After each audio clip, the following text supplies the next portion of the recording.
Ladies and gentlemen, ladies and gentlemen, ladies and gentlemen, this is Mr.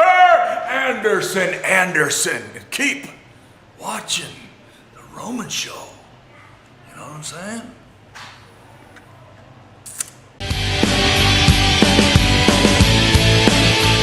Alright, so first, guys, tell us how excited you guys are to be here in Miami at Marlins Stadium for this event, combining wrestling with baseball.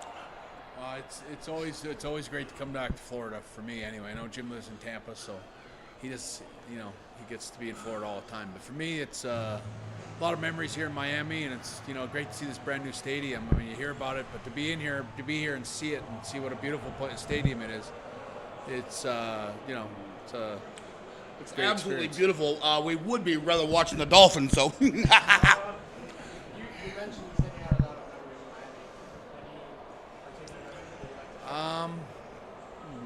in Miami. I had a lot of really good memories, but I think most of the really good memories I have are more related to the fans and the wrestlers themselves and the hotels and the people. The people here that I used to know, like that would come to the shows, and had a lot of really great fans here. You could tell that the fans here were really educated about wrestling. They were like longtime wrestling fans that watched it for a long time, and so they appreciated a good wrestler, like a guy that came out and gave a good match. And from the very first day that I wrestled in Miami, I always felt really welcome. Always had a great sort of good fan response, and the fans were always very excited and lively and supportive. There was that beautiful blonde you used to have down here. A girlfriend was quite nice.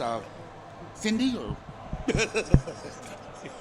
No comment. I'm just kidding. Bro, you mentioned on an interview with Stone Cold that you kind of paved the way for guys like Brian and these guys that are very technical.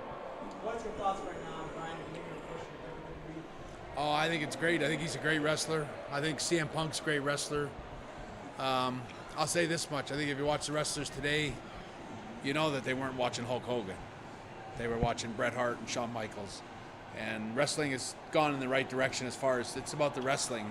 A lot of people today don't like the wrestling for the wrestling. There's not enough wrestling, But the reality, to me, watching it, I think Punk and Bryan Daniels and Randy Orton and a lot of guys, they're every bit as good as all the wrestlers that I worked with years ago. They're really laying it on the line. There's some great innovators that are coming up with new moves and things that, like when I retired from wrestling, I really felt like everything had been done. Like there's not much left to do that I can think of. I couldn't come up with a lot of new scenarios or new moves and stuff like that. Although I always did come up with a new one all the time. But in watching the wrestlers today, I'm very impressed with how many of them can come up with new moves and new ideas. And if you really look at wrestling, it's just a square and some ropes. It's the same square for the last 60, 70 years. And it's a very limited stage, have maybe some stairs on each side, and you got a valet maybe, or a manager, and a referee, and some tables, and some railings, and it's pretty limited what you can do in a wrestling ring. But every day there's these young wrestlers today are creating new stuff. They're coming up with new moves and really complex moves. The rings are a little better today, and they're not having to take the falls like guys like me and Jim took a lot of hard falls. The rings were a lot harder. The schedule was a lot harder, but I tip my hat to all the young wrestlers today. If you were to headline a WrestleMania, who would you headline today? Today, Bret The Hitman Hart from circa, say, 1997, the U.S. bashing Bret Hart would have to lay a beat down on John Cena, I think everyone would want to see that. I think, to be honest, I really think John Cena's character and Bret Hart's, my character from wrestling, would have been a great... I don't think that John Cena's got the repertoire that you've got as far as wrestling moves. He's a great wrestler. He doesn't get enough credit for being a great wrestler, but he's a really hard-working, as hard a worker as there ever was in wrestling. And Jim, how much of a role did you play in Natalya's your daughter's wrestling experience? How much of a How much of a role did you play in her career? Natty's a pretty big, strong girl. She's done a lot by herself. And she's followed a lot of advice, like through Bret and her grandfather, Stu Hart, and up through the Hart basement, the dungeon down there. But she learned in life to do it, to anything Jim did to do the opposite. What are your thoughts on her being featured on E!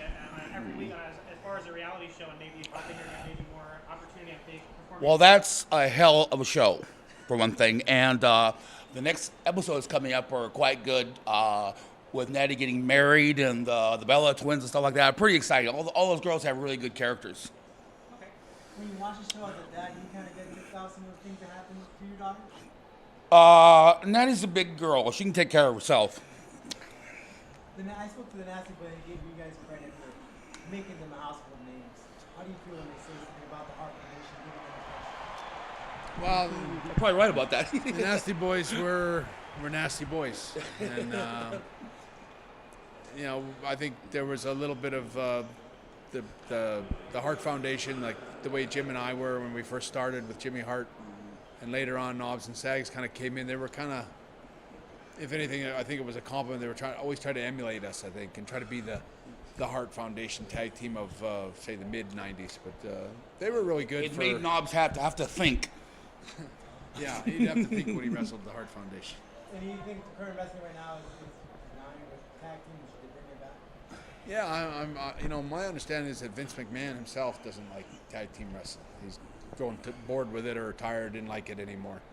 But I don't know what I love tag team wrestling, and it's different than all the other matches. And you know, I think it's a real shame that they don't do more to build the tag team divisions in wrestling. Because when you think over the last 30 or 40 years of wrestling, there's so many infamous tag teams, great tag team wrestlers that were different. The tag teams, it's a faster pace, right? It's you get more stuff in there.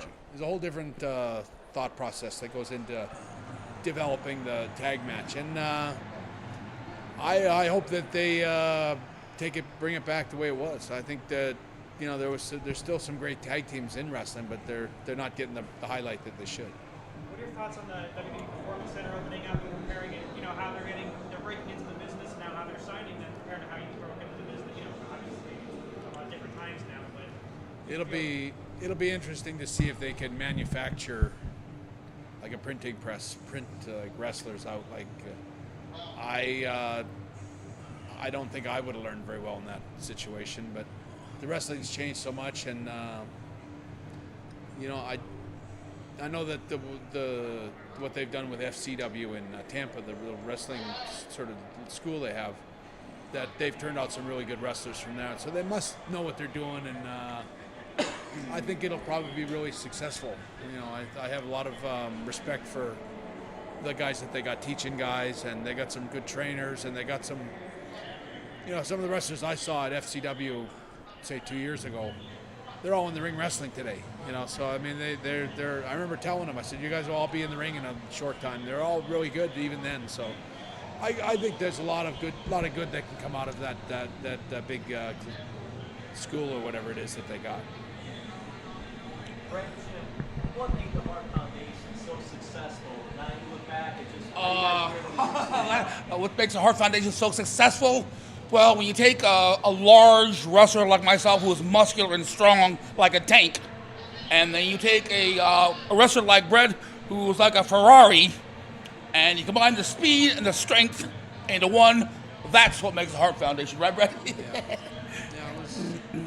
it was a unique combination of two guys that had two different assets. Like Jim was always the big, strong guy, and I was always the quicker, sort of fast-moving, tactical kind of guy. And it's hard to match two guys up like that, but when we first teamed up, we kind of knew that it was a unique combination.